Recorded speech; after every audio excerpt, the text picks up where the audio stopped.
Olá pessoal, tudo bem? Como prometido, então, hoje eu vou começar a dar algumas dicas de como resolver uma prova de proficiência de língua estrangeira para pós-graduação, ok? Inicialmente, então, hoje eu vou dar dicas mais gerais e nos próximos vídeos eu vou resolver provas de proficiência específicas, certo? Eu vou começar pela URGS. Se você, por acaso, tiver alguma sugestão de uma prova de alguma outra universidade que você queira que eu resolva, deixa aqui nos comentários o nome da universidade que eu vou atrás e faço um vídeo resolvendo essa prova também, beleza?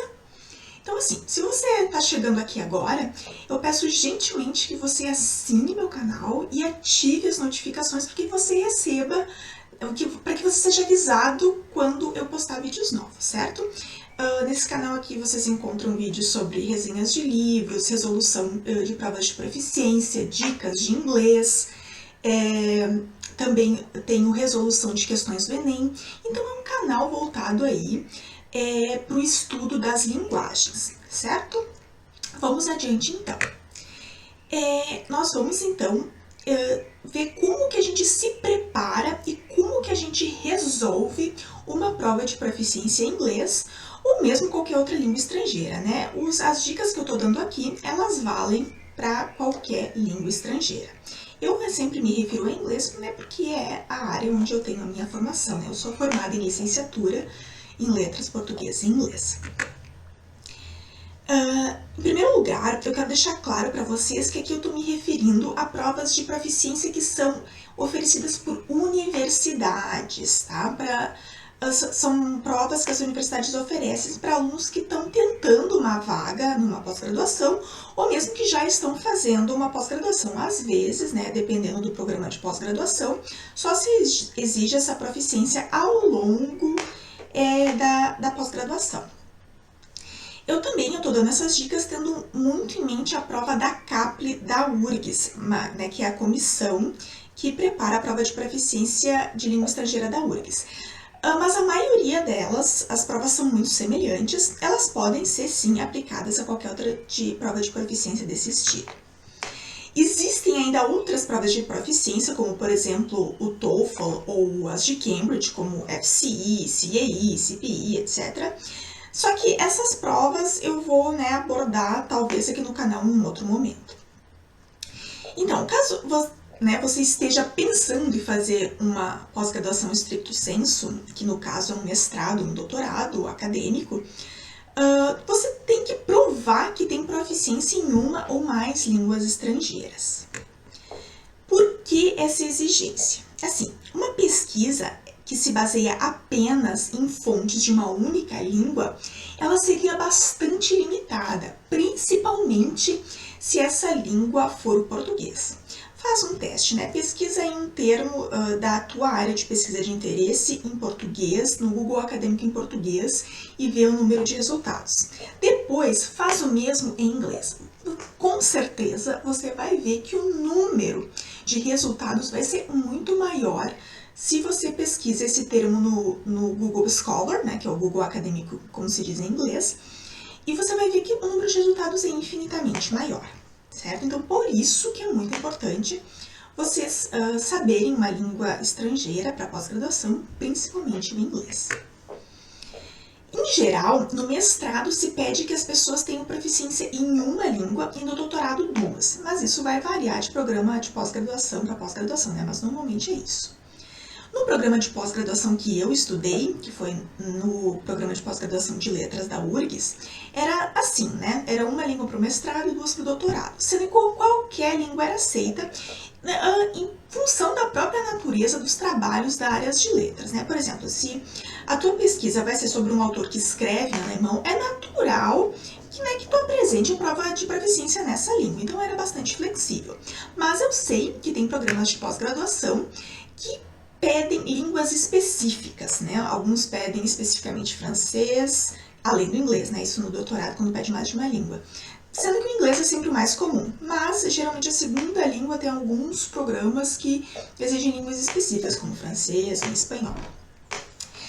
Mas então, como é que funcionam, como são essas provas? Geralmente, essas provas elas são elas apresentam algumas questões de compreensão e interpretação textual e também algumas questões de tradução, onde o candidato deve traduzir os trechos de um texto, certo?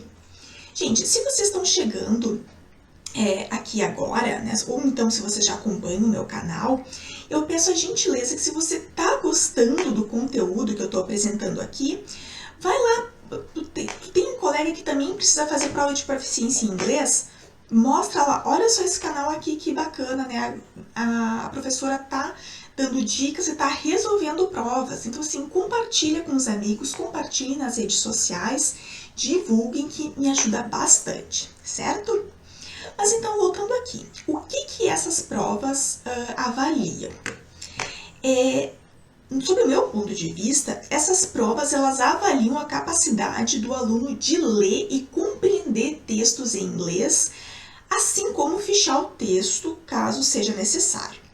Se você não sabe o que é um fichamento, é uma ferramenta muito útil para quem está fazendo pesquisa, que é uma espécie de um resumo crítico do texto que geralmente, né, agrupa algumas citações diretas importantes daquele texto.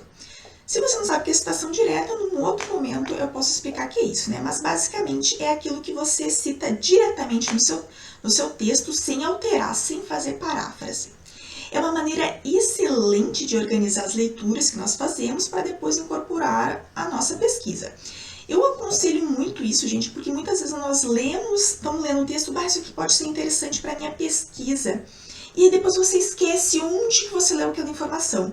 Então, assim, se você está tentando entrar na pós-graduação agora ou está começando agora, não cometa o mesmo erro que eu fiz no início do mestrado, tá, gente?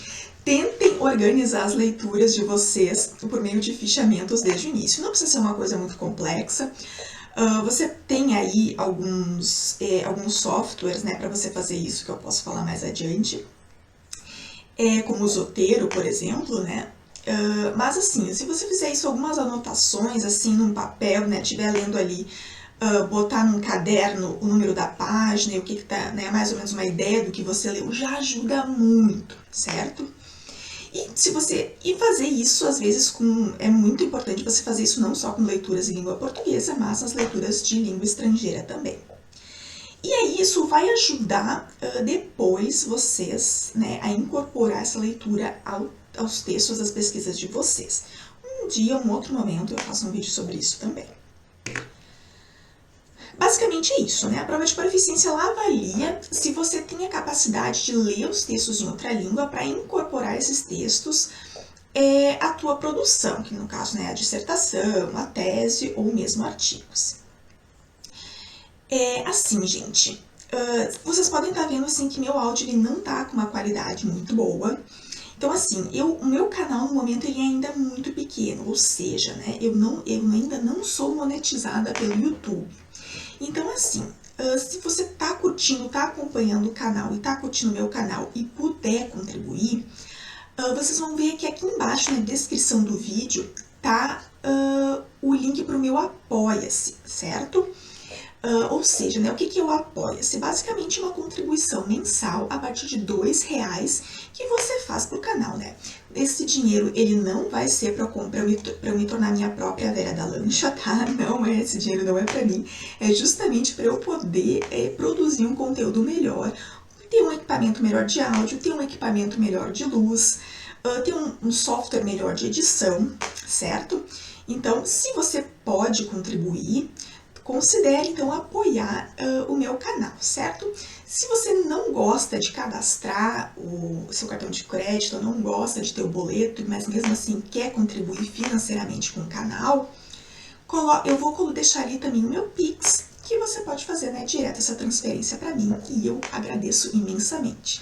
Você vai estar contribuindo para que esse canal continue produzindo conteúdo gratuitamente, tá? Eu não quero cobrar pelo conteúdo que eu produzo, ok? Mas lembrando, né, que a maior contribuição que vocês podem fazer é justamente, né, acompanhar e divulgar o meu canal, certo? Bom, voltando então, pelo fato de que a prova ela está avaliando se você tem a capacidade de incorporar os textos que você lê à sua pesquisa, é que a grande maioria dessas provas de proficiência, ela permite o uso de dicionários, e isso facilita muito a nossa vida. É porque não tem, né, não permite o dicionário. Quando você está lendo ali, né, um texto em língua estrangeira, você pode sempre usar um dicionário. Então eu acho isso muito bacana que eles permitem esse uso. Obviamente, né, os dicionários permitidos, eles são os de papel, sendo que é vedado o uso de sites como o Google Tradutor, até porque o uso de equipamentos eletrônicos não é permitido durante a prova. Mas, professora, qual o dicionário que eu devo usar? Bom, a resposta é depende. A primeira dica que eu dou é o dicionário Password English Dictionary for Speakers of Portuguese. Eu gosto muito desse dicionário e eu indico ele para praticamente todos os níveis de pessoas que estão estudando inglês.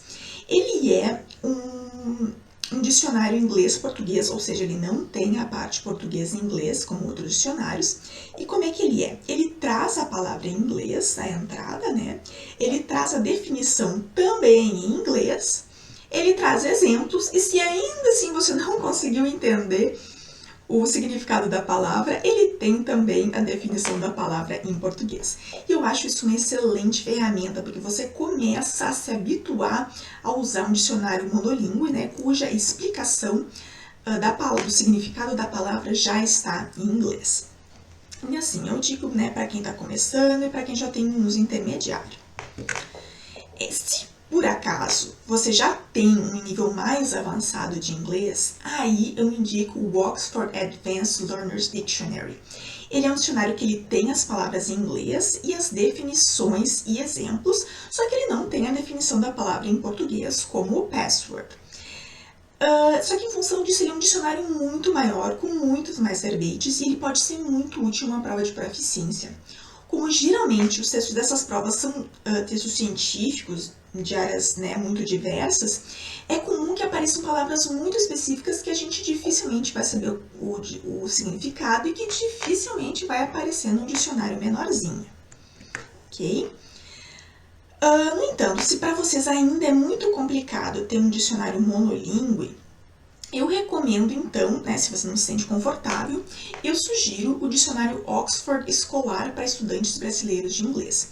Ele é um dicionário mais tradicional, bilíngue, porque ele tem tanto inglês-português quanto português-inglês, e certamente um excelente dicionário. Mas, cuidado, como ele é um dicionário menor, até porque ele tem também a versão português-inglês, ele vai ter um número de entradas, um número de verbetes um pouco limitado.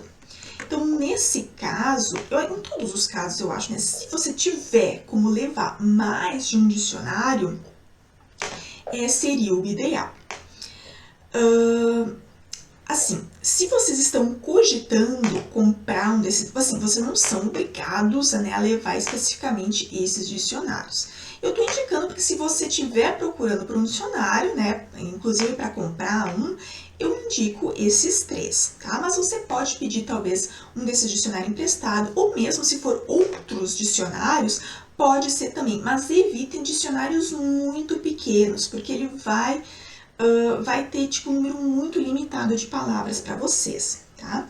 E antes, né, se vocês, por exemplo, forem pegar um dicionário numa biblioteca, geralmente, né, as bibliotecas emprestam por até 3 horas essas obras de referência, dá uma olhada no dicionário antes, vê se ele tem ali um número de entradas interessante, ver como é que, se ele traz definição e exemplos, dá uma olhadinha antes, tá? Porque a diversidade de dicionários é bastante grande.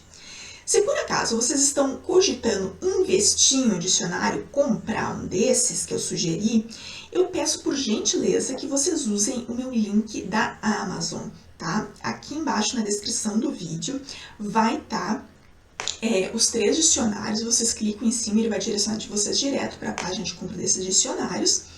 E isso, assim, o que isso acontece? A Amazon me dá uma comissãozinha por vocês usarem o meu link, tá? Então ajuda também a apoiar o canal. Aliás, se vocês forem fazer qualquer compra da Amazon, eu tenho um link geral aqui embaixo também, que vocês também acabam contribuindo, vocês podem comprar qualquer coisa na Amazon, que também vai ajudar o canal com uma pequena comissão, certo? vamos adiante então.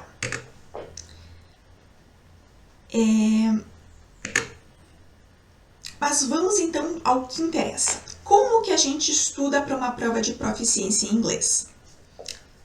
Fazendo provas anteriores. Ah, mas e se eu quiser estudar? Faz prova anterior. Ah, mas eu preciso estudar vocabulário. Faz prova anterior. Acredita no que eu tô dizendo. Faz provas anteriores, tá? É isso. Simples assim, tá? O mais importante para se preparar para uma prova, principalmente se você não tem muito tempo disponível, não é estudar vocabulário, não é sair estudando gramática, é fazendo provas anteriores, ok? Assim, mas ainda assim não é simplesmente só sair fazendo provas, né? Mesmo assim, fazer provas anteriores tem um método. O ideal é que você faça a prova de uma vez, cronometrando um tempo como se fosse mesmo um simulado. Se você não tem tempo de sentar e fazer a prova inteira, né? Eu entendo, né? Leva quase 2 horas, né? O tempo que geralmente que essas bancas dão é de 2 horas. Faz de repente a metade da prova, mas cronometra metade do tempo, tá? Mas é muito importante que você controle o tempo. Porque você não precisa treinar apenas a resolução, mas o tempo que leva para resolver as questões, tá? Não adianta nada você tá sabendo, né, resolver ali as questões se você leva 3, 4 horas, quando o tempo da prova são 2 horas, tá? As provas aqui da URGS, por exemplo, né, do CAPRI, elas trazem 2 textos e 10 questões que precisam ser resolvidas em até 2 horas. Logo, depois que vocês baixam as provas para resolver, dá uma olhada no edital e confere o tempo que você tem para resolver a prova, né? Se você for fazer a prova aí de proficiência de outra universidade. Aí, quando você fizer a prova e se cronometrar, você já sabe se precisar agilizar ou se pode fazer a prova com mais calma. Então, agora nós vamos ver algumas técnicas que podem ajudar vocês a resolver a prova com mais facilidade. A partir de agora, eu vou usar como exemplo a prova do CAPRI, que é a Comissão de Avaliação de Proficiência de Leitura em Língua Estrangeira da URGS, de 2018/1, ou seja, do primeiro semestre de 2018. Mas essas técnicas elas podem ser aplicadas a qualquer prova desse estilo. Primeiro passo, faça um skimming da prova inteira. Mas o que é skimming?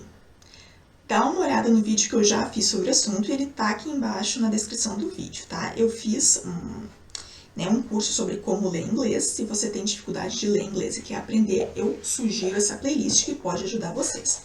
Mas assim, ai, nossa, essa professora tá dando uma aula e já tá mandando ver outros vídeos. Não, gente, calma que eu explico rapidinho o que é skimming, tá?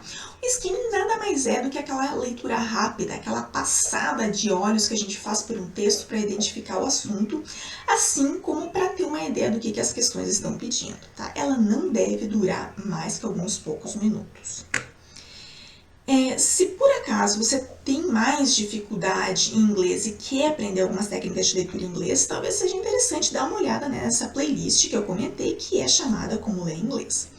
Essas aulas foram aulas que eu gravei para os meus alunos ainda no início da pandemia, que eu optei por deixar no YouTube, porque certamente pode ser útil para outras pessoas. Então, vamos dar uma olhada de como seria um skimming, tá? Na verdade, eu vou deixar isso para quando eu for resolver a primeira prova com vocês, tá? Lá eu mostro exatamente o que é skimming, mas é basicamente passar os olhos só para saber do que é exatamente o tema daquela prova. Então, agora que a gente já tem, quando vocês fizerem esse skimming, já tiver uma ideia do que se tratam os textos e as questões do texto, vocês leem o texto na íntegra. Então, assim, é muito importante esse primeiro passo de identificar o assunto geral do texto e das questões, e aí sim você vai ler o texto na íntegra.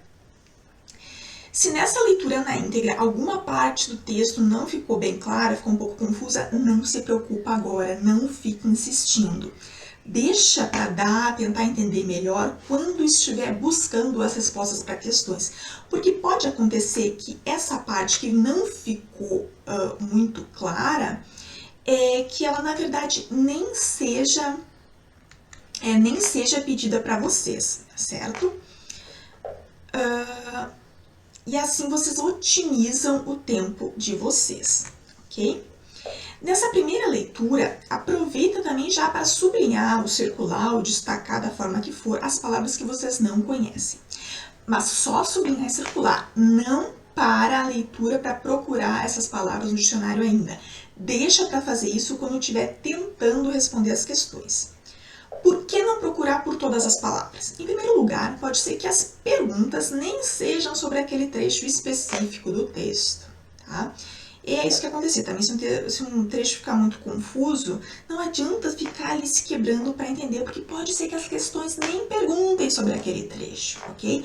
Otimizem o tempo de vocês. E também tem outra coisa, né? É possível vocês inferirem, ou seja, tentar adivinhar o significado dessas palavras por meio do contexto em que elas se encontram, tá? Se você quiser saber mais sobre isso, sobre tentar adivinhar palavras, eu tenho, o nome disso, tá? É inferência contextual. Inferir é tentar entender pelo contexto, que esse vídeo também vai estar aqui embaixo na descrição, tá? Ele também faz parte, né, daquela playlist sobre como ler em inglês. E aí, depois que vocês leem o texto na íntegra, aí sim vocês vão para as questões. Eu sugiro que vocês comecem respondendo na ordem que elas parecem, e se por acaso vocês tiverem dificuldade em alguma, não insiste. Passa para a próxima e no final volta para essas questões mais difíceis. Se você fica empacado numa questão, você perde o tempo que teria para responder às outras perguntas. Assim, você otimiza o tempo disponível, né? Esse tempo aí que não é tão generoso assim. Ao responder as questões, é fundamental que você sempre volte ao texto para procurar a resposta. Não confia na memória, gente, porque geralmente as questões perguntam sobre detalhes muito específicos. E esse exercício de voltar no texto procurando por informações específicas é uma técnica de leitura chamada scanning. No vídeo sobre scanning que eu mencionei para vocês, também eu trago a definição do que é scanning, né, cujo link está aqui embaixo na descrição.